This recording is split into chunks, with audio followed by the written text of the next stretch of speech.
طيب هنكمل. عندنا تاني حاجة، عندنا في الحالة دي هناخد بوابة الأور اللي هي الأور جيت، وبنسميها بوابة الاختيار. ايه بوابة الأور جيت بتعمله؟ إن احنا فيها بنجمع. بنعمل ايه؟ بنجمع. تمام، دي اللي البوابة بتعمله. طيب أول حاجة محتاج أعرفها عن البوابة شكلها. هي بتيجي كده بالشكل ده، بيكون ليها عدد 2 انبوت واوتبوت ايه؟ 1. يبقى ليها 2 انبوت، 2 في الدخل، وليها اوتبوت 1.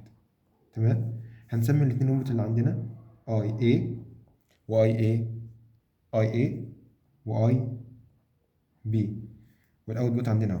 انا محتاج اثبت الدايره ديت، فانا هاجي اعمل جدول التحقق بتاعها. انا عندي كام مدخل؟ عندي مدخلين.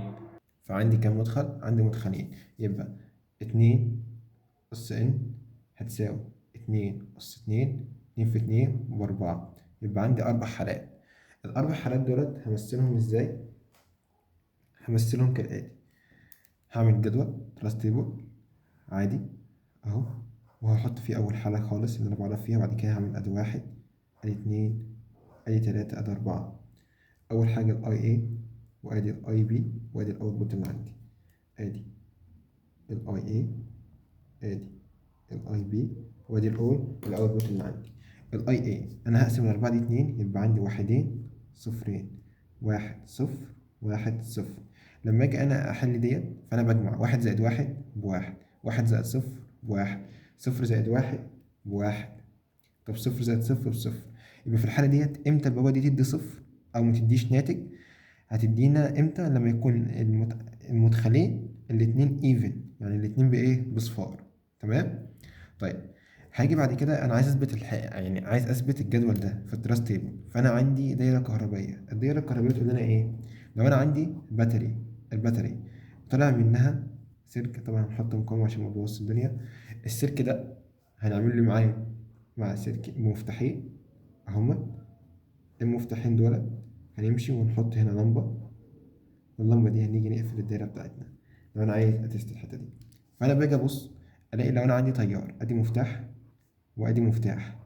لو المفتاحين دول بواحد مقفولين، ايه اللي هيحصل؟ التيار هيطلع يمشي يمشي يمشي ويعدي ينور اللمبة. طيب لو يعني هنا اللمبة هتبقى بواحد، يعني لو ده واحد وده واحد اللمبة تبقى بواحد هتنور. طيب لو اي اي هنسمي ده اي اي وده اي بي. لو اي اي بواحد واي بي مفتوح بصفر، 1 زائد 0 ب1، التيار هيطلع يمشي كده، هيطلع في السلك المقفول اللي هو فوق ويمشي يمشي ينور اللمبة، هتبقى بواحد برضه.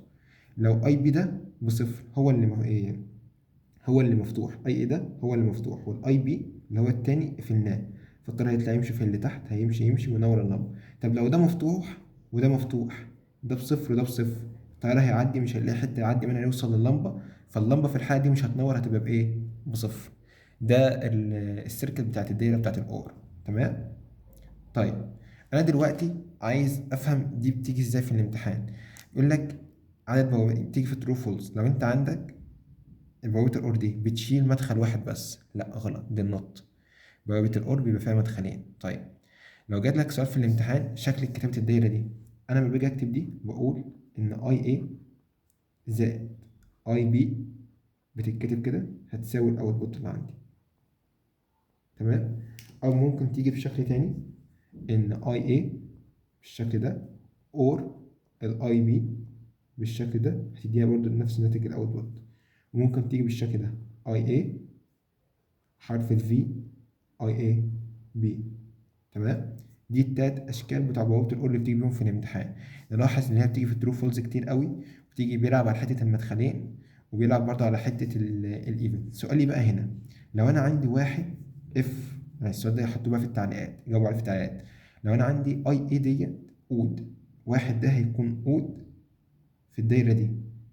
تمام. اللي هو اود، الناتج هيكون ايه؟ يعني لو انا عندي واحد ده، على الاقل رقم واحد ده هيكون اود في الدايره دي، الناتج دايما هيكون بايه؟ بواحد ولا بصفر؟ جاوبونا عليه ونحل المسألة دي ان شاء الله اول الحلقه الجايه.